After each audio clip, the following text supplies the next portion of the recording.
이런 면에서 우리는 지난주 중에 노무현 전 대통령의 장례식을 치르면서 말로 형용할 수 없는 슬픔을 맛보았습니다. 그야말로 하늘도 울고 땅도 울었습니다. 온 백성들이 슬피 울었어요. 물론 울지 않은 사람도 있었습니다만 온 백성들의 눈에 비친 그 모습을 보게 되면 그 눈에 눈물이 가득했습니다. 이 울음에는 이제야 고인의 진심을 알게 된 미안함이 스며들어 있어요. 그 고인을 조문하고 남긴 글들을 보면 가장 많이 남긴 그 내용이 행복했습니다. 당신으로 인해 행복했습니다. 그런 말을 쓰고 또 지켜드리지 못해서 죄송합니다. 미안합니다. 이런 글귀가 가장 많이 눈에 띄어요. 무엇이 행복했고 무엇이 미안하다는 말입니까?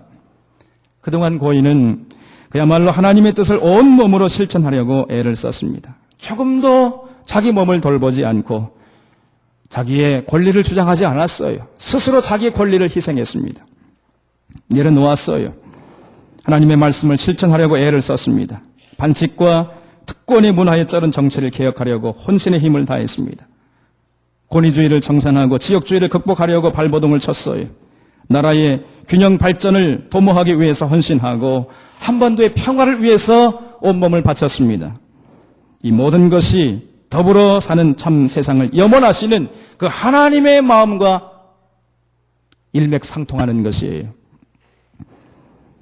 대통령 후보 시절에 이 노무현 후보가 김수환 추기경을 면담한 적이 있었는데 그 자리에서 김수환 추기경이 하나님을 믿느냐 이렇게 물었더라고요. 이 물음에 겸연쩍게 글쎄 믿기는 믿습니다마는 그러면서 말을 잊지 못하더라고요. 믿기는 믿는데 그러니까 김수환 추기경이 확신이 없습니까? 그냥 희미하게 믿습니다. 그러나 하나님 말씀은 지키려고 애를 쓰고 있습니다. 이렇게 대답을 하는 것을 보았습니다. 그 믿음이 희미하다던 고인이 대통령으로 있을 당시에는 하나님의 마음을 시원하게 해드렸습니다. 더불어 함께 살아가는 그런 세상을 만들려는 하나님의 뜻을 어느 정도 이루어드렸어요. 하나님의 마음을 풀어드렸습니다.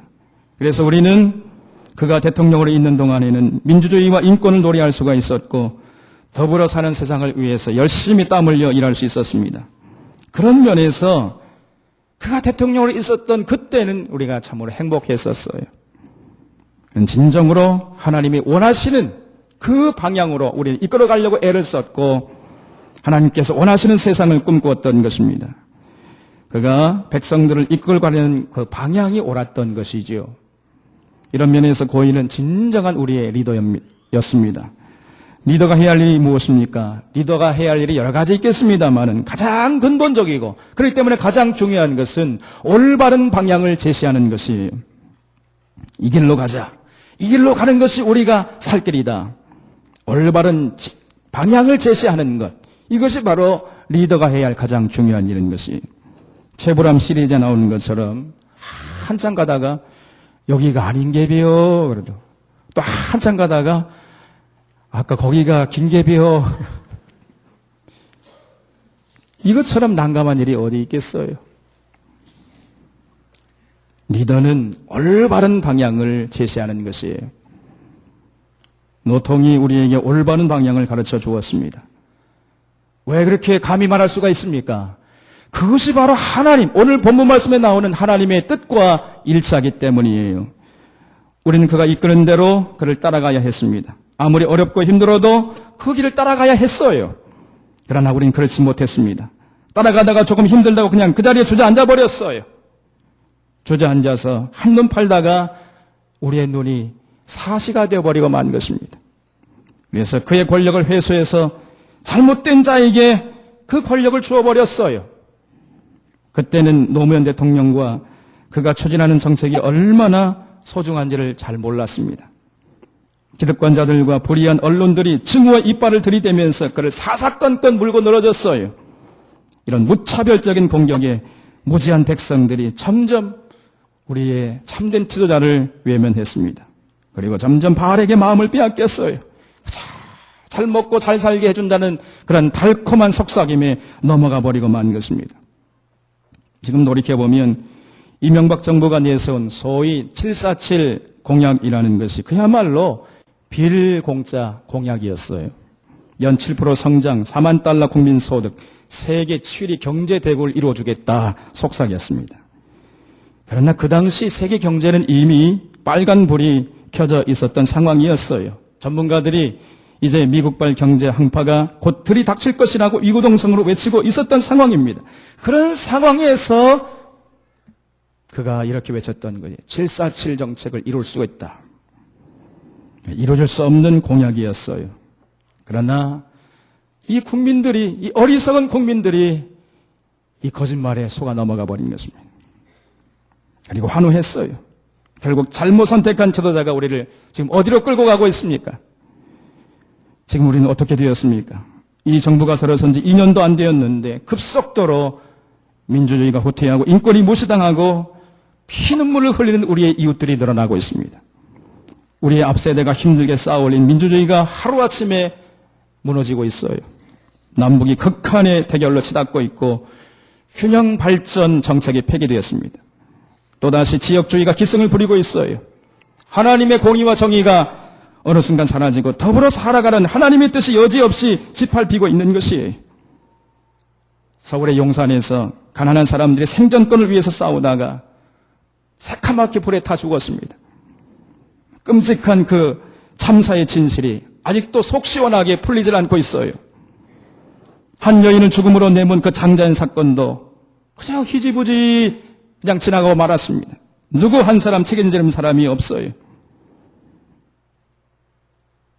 구렁이 담 넘어가듯이 슬그머니 넘어가는 것입니다. 이런 정권의 속성을 재빨리 간파한 영악한 검찰이 기득권층들과 권력 앞에서는 순한 양같이 되어버리고 가난하고 힘없고 백없는 백성들에게는 이리때처럼 몰려들어서 물고 뜯고 있는 것이에요. 그래서 우리 앞에 무고하고 억울한 죽음과 희생 앞에 절망하고 고통스러워하는 백성들이 우리 주변에서 늘고 있습니다.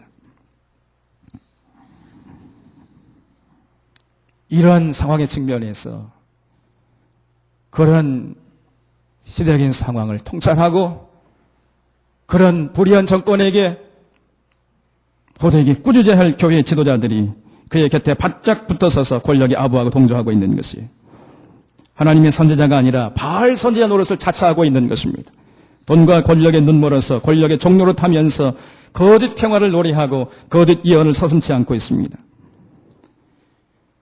이러한 모습에 그동안 이 백성들이 눈이 멀고 귀가 닫혀가지고 보질 못했던 것이 그 사실을 깨닫지 못하고 있었습니다. 그러다가 고인의 죽음으로써 비로소 우리들의 어리석음을 깨달았던 것입니다. 우리의 눈에 비늘이 벗겨진 것이에요. 뒤늦게나마 우리가 얼마나 어리석었던 것인가를 깨달았던 것이에요. 우리가 그분을 너무 몰라주었구나. 우리가 어리석었구나.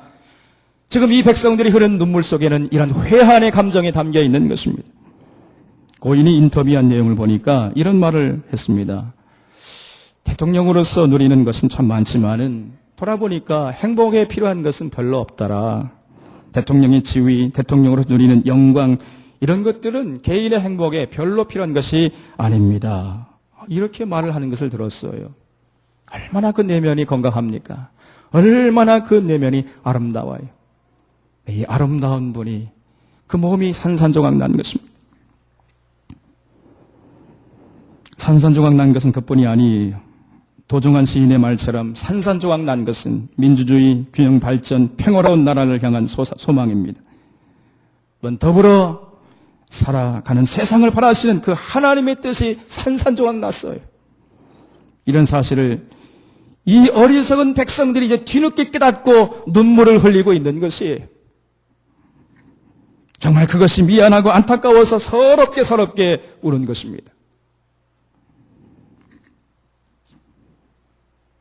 이제 우리가 해야 할 일이 무엇이겠습니까? 이 눈물이 마르기 전에 우리가 해야 할 일이 무엇입니까? 이제 다시 하나님의 마음을 헤아리는 것이에요. 하나님의 뜻을 헤아리고 그 뜻과 그 정신을 우리 마음속에 새기는 것입니다. 고인이 퇴임을 앞두고 기자들 앞에서 퇴임의 변을 말하는 중에 이런 말을 했습니다. 시민 정신이 살아있어야 민주주의도 살아있지. 시민 정신이 흐지부지 되면 민주주의도 흐지부지 된다. 이런 말을 하더라고요. 정말 그 말에 이 나라 이 모든 백성들의 문제에 핵심이 들어있는 것입니다. 전국을 찌르고 있어요. 정치가들에게 문제가 있는 것이 아닙니다. 정권에 문제가 있는 것이 아니에요. 더 근본적인 문제가 있는 것입니다. 바로 이 백성에게 문제가 있어요. 바로 우리에게 문제가 있는 것입니다. 우리의 정신이 그동안 흐지부지 되고 말았어요. 우리가 다 바알에게 속아서 정신이 혼미해져 있었던 것입니다. 무엇이 참이고 무엇이 거짓인지 분별할 수 있는 영안이 흐려지고 말았어요. 그러므로 정치가들이 백성들을 깔보고 백성들 위에 군림하려 하고 있는 것입니다. 이런 면에서 우리 믿는 자들의 역할이 중요한 것이에요.